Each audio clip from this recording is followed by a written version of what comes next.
Eucatastrophe by A Real Sword. Chapter 12. Epilogue. A month later, Thomas heads back to the forest. Quite a large part of him had been extremely tentative at the very thought of even setting foot anywhere near a group of 3 or more trees after everything that had happened. But it's been a good long while since the whole incident, and he feels like this is something he needs to do. Some amount of closure, maybe. Or at the very least, something to convince himself that the story he fed the police and the majority of his close friends and family wasn't actually the truth of the matter. At the time, he had spun some wild, extremely unconvincing tale about getting lost during a hike and ending up hitchhiking his way back home across half the state. Never mind that he'd apparently been gone for 4 days, and it shouldn't have taken him nearly that long.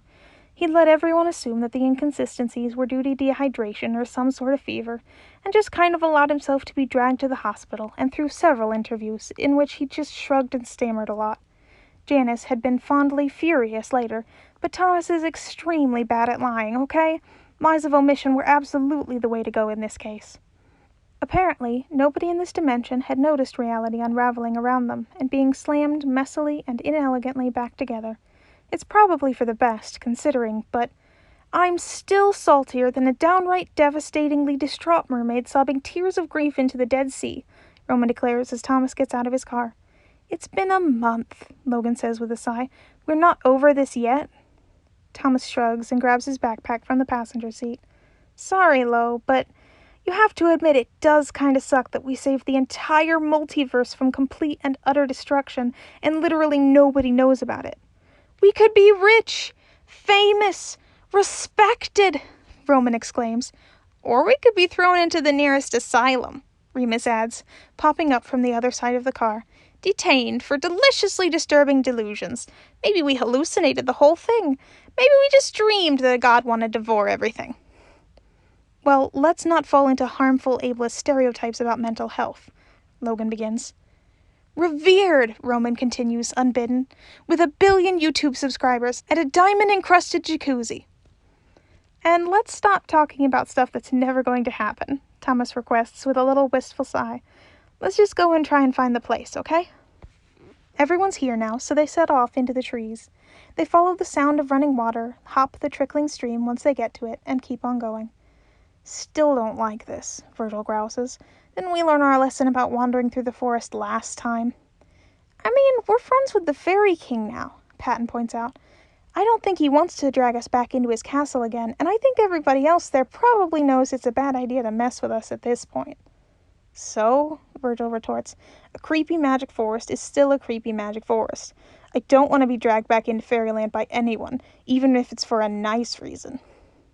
But Thomas wants to do this, Janice says, to which Virgil grumbles and deflates a bit, muttering mutinously but indistinctly. And it's not an actively harmful sort of wish, quite the opposite. I would consider it closure of sorts. So I approve. Good to have your approval, Thomas replies, raising his eyebrows. Okay, the clearing was just through... Logan, help me out here? They don't find the clearing, even though Thomas and Logan both swear up and down that they went in the exact same direction as they had the last time. What they do find, however, is a small grove of irregularly spaced trees, forming a natural umbrella of shade over a fallen log. This seems as good a place as any, Thomas says, and sits down on the log to unzip his backpack. Patton hops up next to him, Janice takes his other side, and the rest of them just hover around as he pulls out the large brown paper bag labeled 2 Octavian times 2. I guess we'll just leave this here and hope they get it somehow. Inside the bag is a variety of things. Guitar strings, sheet music for the songs that Roman had sung with them so long ago in the town square, a selection of loose-leaf teas, a very old hoodie of Thomas's that Virgil deemed appropriate for his much smaller counterpart, some fishing gear that Thomas knows he'll never get around to using, that the Fisher King will be able to make far better use of, providing he's still doing that sort of thing. For the sake of playing, Logan holds one of his flashcards up to eye level, and then glances over it at Thomas. Devil's Advocate? I feel I should warn you that the likelihood of this ever reaching them is fairly low. We aren't fully informed on how this dimensional travel business works. Most likely this will be found by some other hiker, or worse, set upon by the local wildlife. Thomas sighs. I know, but I feel like I need to do something, you know? even if they never actually get it. It's the thought that counts. Oh no, Patton interrupts. What if a wild animal tries to eat it and ends up choking on something in there? Oh no. Thomas, horrified, makes a wild swipe for the bag. Okay, hang on, let me... Roman grabs Thomas's arm before he can do so. Shh! No, listen! Thomas opens his mouth, but Roman shushes him extensively, waving his hands in a whole-body flutter of excitement. So Thomas shuts up and listens. At first, there's nothing except birds and the wind in the trees and the distant sound of the river rushing by. But then he starts to hear faint music. Strings being plucked in a melodic cascade, someone humming, vocalizing snatches of nonsense words, and someone else laughing, bright and merry. Is that? Remus asks, abruptly freezing from where he's trying to jam himself headfirst into the ant-encrusted hollow log. I think it is, Patton exclaims. And now it's Thomas's turn to wave his hands in protest. Shh, shh, guys, I can't hear. Two voices, strangely alike, although one is noticeably raspier than the other, rise up in distant harmony, accompanied by the sweet, resonant tones of what Logan reliably informs them is actually called a cittern. They aren't close enough that it feels as if Thomas could push through the undergrowth and go meet their sources, but at the same time they don't feel all that far away. Fill your hearts with brotherhood, and fill your cups with gin, and we'll go down to Cadath Wood and drink to old Tam Lin. They sit there, on and around that fallen log for what feels like forever, listening to the sound of the song that'll keep the universe running for as long as it's sung. It's a ballad, a long one, with the sort of tune that's an instant earworm, easy to get stuck in your head and easy to belt out without having to put too much thought into it. Thomas can feel it falling into place in his mind already, and he's planning on singing it at every possible opportunity and sharing it with reckless abandon. It's about a young man who tried his very best to save the people he cared for, who tried and failed and tried and succeeded and failed once more and succeeded one last time only to die in the process. A young man whose untimely death continues to save all of creation even to this day. It's a long song, a sad song, a love song. Thomas and the others are there, in the peripheries of the lyrics, lurking at the edges, never really named or referred to as anything but their roles. It stings at his pride just a bit, but really, it's for the best. History's not going to want to remember the heroes that survived. Like Remus had said, tragedies persist for far, far longer, and it's that longevity that they need, really need. Because mainly, it's a song about love. Love in all its forms, because love, like tragedy, persists, and it's just as powerful, if not even more. Love for family, between brothers and friends, romantic and platonic in every other form it can possibly take. Love for your land, for your people, for all of humanity and every other living being on the face of this earth and any other. It's sad, of course it is, but it's that bittersweet sort of sadness that feels unquestionably right. A satisfying sort of sadness.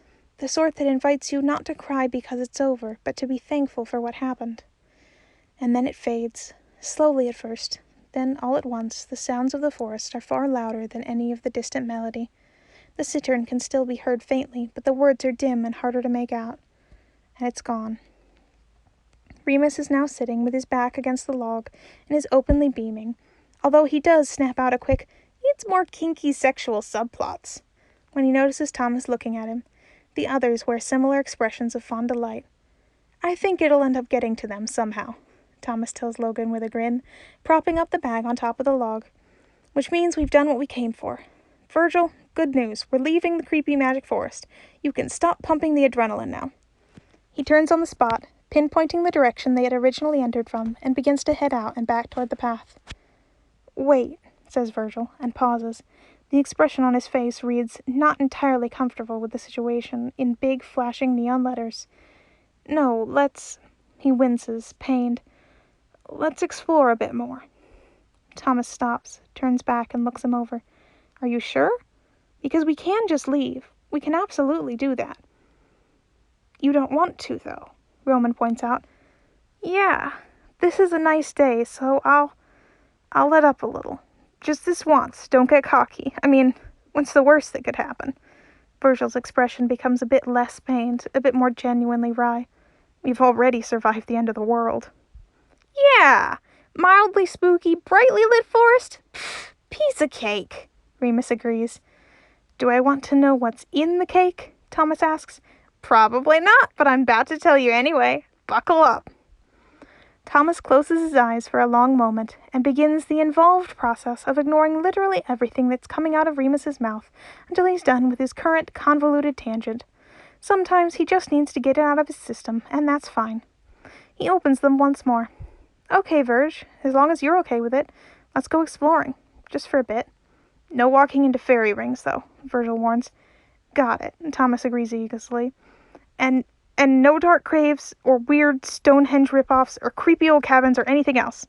No more stupid magical adventures. I will enforce this with a vengeance. Caves, Stonehenges, cabins, check, check, check. Not going near any of those. Virgil glares, sullen, but apparently can't find anything else to complain about. Well, okay. Just so we're clear. And if you find any berry bushes... Thomas laughs and slings an arm over Virgil's shoulder, pulling him along with a little bounce as they begin to walk. Don't worry, he says. The only thing I'm taking back with me today is that song. Logan links arms with Thomas on his other side. And us, I should hope. Oh, yeah, agrees Thomas. I'm never leaving you guys behind ever again. Any of you. You're stuck with me forever. Like a song you can't get out of your head, Roman says, grabbing Virgil's hands. Or a really awful smell, Remus adds, twining his own around Logan's and yanking so hard that he stumbles and huffs. Patton tugs Remus back to stop him from doing it again, and Janice takes Roman's arm, and Thomas tilts his head back to the sky and laughs and breathes. The day is clear and clean and bright, and they're all alive to see it. Thomas loves his job and loves his friends and loves himself, and there's sunshine on his face and a cool breeze in his hair. Everything could change tomorrow. The world could end in fire, in ice, in atomic obliteration, or a force too unimaginable to name, moving to destroy them all without a second thought. But that is tomorrow, and this is today. And today is better than he could have ever hoped for, and he really couldn't be happier.